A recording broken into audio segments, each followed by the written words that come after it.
Welcome back दोस्तों। आज के 15 इंपॉर्टेंट करंट अफेयर्स क्वेश्चन शुरू करते हैं विद डिटेल एक्सप्लेनेशन और उनसे जुड़े सभी इंपॉर्टेंट फैक्ट्स के साथ। नमस्कार, मैं हूं Abhay Singh, current affairs for exam से। किस वर्ष गोवा भारत का 25वां राज्य बना था? 1987 में, 1961 में, 1975 में या 1992 में? इसका सही जवाब है दोस्तों 1987 में। दोस्तों, इस बारे में हम इसलिए पढ़ रहे हैं क्योंकि आज ही के दिन हर साल 30 मई को गोवा स्टेटहुड डे मनाया जाता है, क्योंकि इसी दिन साल 1987 में गोवा ऑफिशियली भारत का 25वां राज्य बना था। गोवा लगभग 451 साल तक पोर्चुगीज रूल के तहत था, जिसे ऑपरेशन विजय के जरिए मिलिट्री एक्शन के बाद आजाद कराया गया था। चलिए अगले प्रश्न पर आते हैं। भारत में हिंदी भाषा का पहला समाचार पत्र कौन सा बना? उदंड मार्तंड, केसरी, प्रताप या हरिजन? इसका सही जवाब है दोस्तों उडन मार्टन। अब इस बारे में हम इसलिए पढ़ रहे हैं दोस्तों क्योंकि हर साल आज ही के दिन 30 मई को हिंदी जर्नलिज्म डे भारत में मनाया जाता है, जो देश के पहले हिंदी न्यूज़पेपर उटन मार्टन के पब्लिकेशन की याद दिलाता है। इस वीकली न्यूज़पेपर को पंडित जुगल किशोर शुक्ला ने 30 मई 1826 को कलकत्ता से शुरू किया था, जिसका इंग्लिश में मतलब था the rising sun. High postal taxes और फाइनेंशियल प्रॉब्लम की वजह से दिसंबर 1827 में इस पेपर को बंद करना पड़ा था, पर इसने रूरल एरिया में एंटी कॉलोनियल कॉन्स्टिट्यूशंस को बढ़ाया था। राजा राम मोहन रॉय के संवाद कोयमोरी और बाद में बनारस पत्रिका और गणेश शंकर विद्यार्थी के प्रताप जैसे अखबारों ने सामाजिक बुराइयों और आजादी की लड़ाई में बड़ा योगदान दिया था। चलिए अगले प्रश्न पर आते हैं। कजाकिस्तान के पहले परमाणु ऊर्जा संयंत्र में किस प्रकार के रिएक्टर का उपयोग किया जाएगा? PHWR, VVER, BWR या CANDU? इसका सही जवाब है VVER।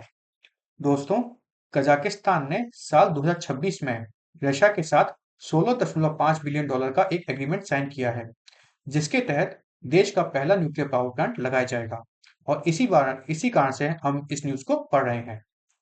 इस प्रोजेक्ट की फंडिंग का 85% रशिया एक्सपोर्ट लोन के जरिए देगा, और रोसोटम कंपनी यहाँ 2 VVER 1200 जनरेशन 3 प्लस रिएक्टर लगाएगी। प्लांट का कंस्ट्रक्शन साल 2027 में साउथ ईस्टर्न कजाकिस्तान के लेक बाल्कश के पास उल्केमेजे में शुरू होगा, और इसका पहला रिएक्टर 2034 तक शुरू होने की उम्मीद है। कजाकिस्तान जो दुनिया का सबसे बड़ा यूरेनियम प्रोड्यूसर है, इस प्रोजेक्ट से 2035 तक 2.4 गीगावाट न्यूक्लियर एनर्जी जनरेट करने में सक्षम बनेगा। चलिए अगले प्रश्न पर आते हैं। हाल ही में कौन सा देश अंतर्राष्ट्रीय बिग कैट अलायंस का 26वां सदस्य बना है? आपके ऑप्शन है दोस्तों ब्राजील, मिस्र, सऊदी अरेबिया या ऑस्ट्रेलिया? इसका सही जवाब है सऊदी अरेबिया। दोस्तों, सऊदी अरेबिया हाल ही में इंटरनेशनल बिग कैट अलायंस अर्थात IBCA का 26वां मेंबर बना है, और वह पहला अरेबियन पेनिनसुला देश बन गया है इसको ज्वाइन करने वाला। इस अलायंस को भारत के प्राइम मिनिस्टर श्री नरेंद्र मोदी ने साल 2023 में प्रपोज किया था, जिसका फ्रेमवर्क को यूनियन कैबिनेट ने फरवरी 2024 में अप्रूव किया था। IBCA का हेडक्वार्टर नई दिल्ली में है, और इसका मेन फोकस टाइगर, लॉयन, चीता समेत 7 मेजर कैट स्पीशीज को कंजर्व करना है। भारत में 7 में से 5 बिग कैट स्पीशीज नेचुरली पाई जाती हैं। आपको कमेंट सेक्शन में बताना है कि भारत में दो जो कैट स्पीशीज नहीं पाई जाती थी उनका नाम क्या है। चलिए अगले प्रश्न पर आते हैं। सार्वजनिक वितरण प्रणाली अर्थात PDS के अंतर्गत राशन परिवहन और प्रबंधन प्रणाली को आधुनिक बनाने की वाली कौन सी योजना है? PMGKAY, ENAM, पोषण या सार्थक? इसका सही जवाब है दोस्तों सार्थक। दोस्तों, हाल ही में यूनियन कैबिनेट ने मई 2026 में 25,530 करोड़ के बजट के साथ सार्थक PDS स्कीम को अप्रूवल दिया है। जो मार्च 2021 तक मार्च 2031 तक चलेगी। इस स्कीम का मकसद पब्लिक डिस्ट्रीब्यूशन सिस्टम को मॉडर्न बनाना है, जिसमें artificial intelligence, blockchain, GPS tracking और क्यूआर ट्रेसेबिलिटी का यूज किया जाएगा।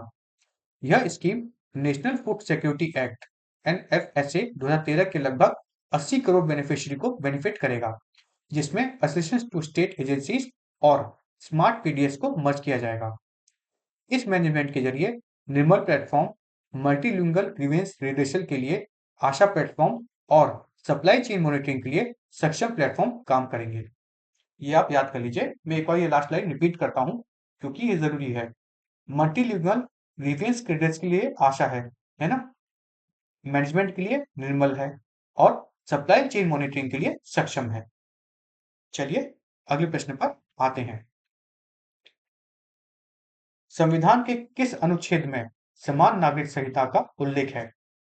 अनुच्छेद 44, अनुच्छेद 32, अनुच्छेद 21 या अनुच्छेद 19? इसका सही जवाब है अनुच्छेद 44।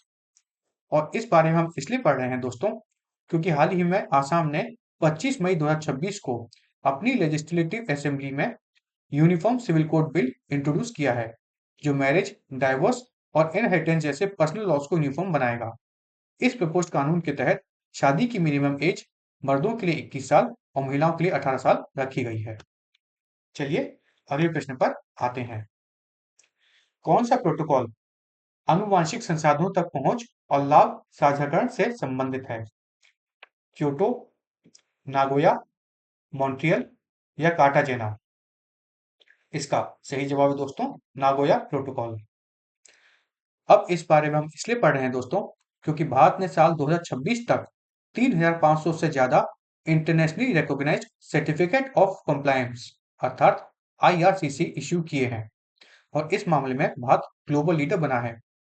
दुनिया भर में टोटल 6,300 आईआरसीसी सर्टिफिकेट्स इशू हुए हैं, जिसमें से अकेले भारत में लगभग 7% इशू हुए हैं। चलिए अगले प्रश्न पर आते हैं। 2026 के फाइनल में स्क्रिप्स नेशनल स्पेलिंग बी प्रतियोगिता में कौन सा शब्द विजयी रहा? डोपामीन, अर्बुटामीन, पॉलीपेप्टाइड या ब्रोमोक्रिप्टीन? इसका सही जवाब है ब्रोमोक्रिप्टीन। अब इस बारे में हम इसलिए पढ़ रहे हैं दोस्तों, क्योंकि 14 साल के सेरिक परेट ने मई 2026 में 98 annual Scripps National Bee championship जीती है। इस कंपटीशन का विनिंग वर्ड था ब्रोमोक्रिप्टीन, जो एक डोपामीन मिमिकिंग पॉलीपेप्टाइड अल्कोइड होता है। चलिए अगले प्रश्न पर आते हैं। अरुणाचल प्रदेश में 188 वर्षों के बाद निम्नलिखित में से किस पौधे की पुनः खोज हुई है? नियोलो बोटोपेरा, वैक्सीनियम, रोडोडेंड्रॉन या मंगोलियन? इसका सही जवाब है दोस्तों वैक्सीनियम।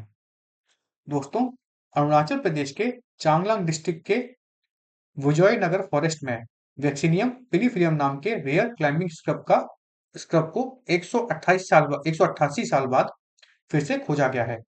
इस प्लांट स्पीसीज का सबसे पहले नवंबर 1836 में विलियम ग्रिफिथ ने मिसमी हिल से कलेक्ट किया था और आखिरी बार इसे 1850 में देखा गया था।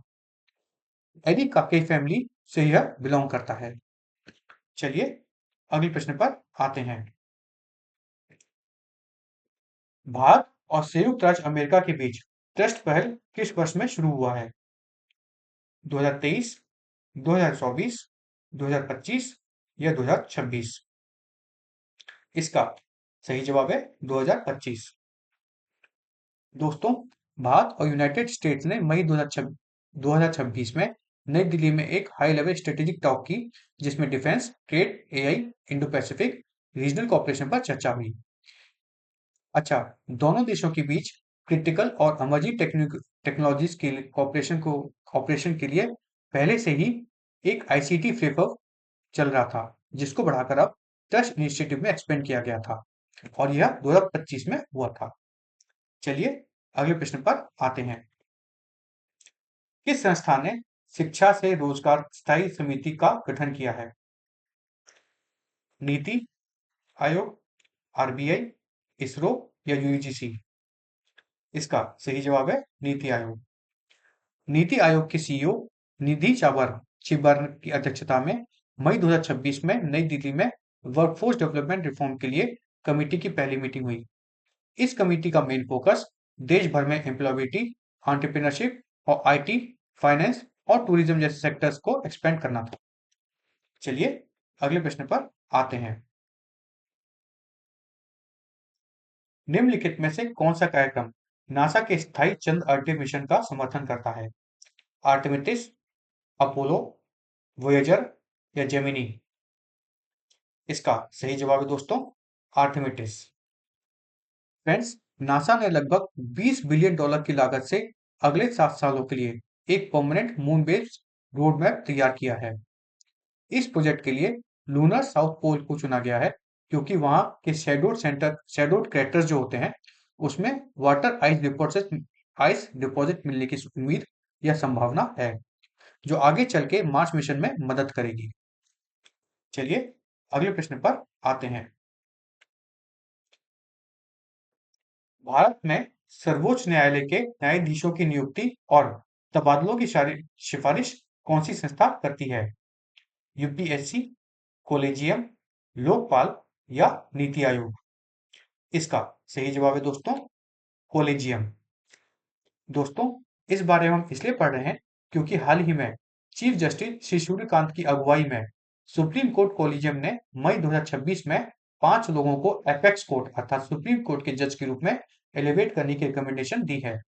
इन रिकमेंडेशन में 4 हाई कोर्ट चीफ जस्टिस हैं: जस्टिस शील नागू, जस्टिस श्री चंद्रशेखर, जस्टिस श्री संजीव सचदेवा एवं जस्टिस अरुण पाली और एक सीनियर एडवोकेट वी मोहन्ना शामिल है। चलिए अगले प्रश्न पर आते हैं। 2026 में शेनजाओ 23 मिशन किस देश ने शुरू किया था? आपके ऑप्शन है फ्रेंड, भारत, रूस, जापान या चीन? इसका सही जवाब है दोस्तों चीन।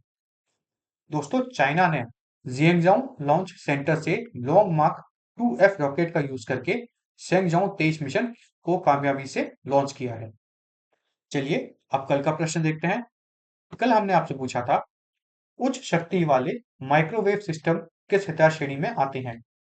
Directed energy weapon, ballistic missile, cruise missile या न्यूक्लियर वेपन? इसका सही जवाब है डायरेक्टेड एनर्जी वेपन। और इस बारे में हम इसलिए पढ़ रहे हैं दोस्तों क्योंकि भारतीय नेवी ने अदिति 3.0 और IDEX इनोवेशन फ्रेमवर्क के तहत Bengaluru based defence company Tombow imagining को हाई पावर माइक्रोवेव अर्थात HPM सिस्टम इंटीग्रेशन का कॉन्ट्रैक्ट दिया है। फ्रेंड्स, HPM एक डायरेक्टेड एनर्जी वेपन है जो बिना किसी एक्सप्लोजिव के एक कंसंट्रेटेड इलेक्ट्रोमैग्नेटिक एनर्जी से हॉस्टाइल ड्रोन स्वार्म्स और इलेक्ट्रॉनिक टारगेट को डिसेबल करता है। चलिए अब कल के लिए प्रश्न देखते हैं। कल के लिए हमारा आपसे प्रश्न है, सुप्रीम कोर्ट द्वारा आवारा कुत्तों के इच्छा मृत्यु से संबंधित कौन से नियम निर्धारित किए गए थे? Forest rules, ABC rules, river rules या टेलीकॉम रूल्स? इसका जवाब आपको कमेंट सेक्शन में देना है फ्रेंड्स। और अगर आपको आज का सेशन फ्रूटफुल और इन्फॉर्मेटिव लगा तो लाइक शेयर सब्सक्राइब अवश्य कीजिएगा। धन्यवाद। जय हिंद, जय भारत।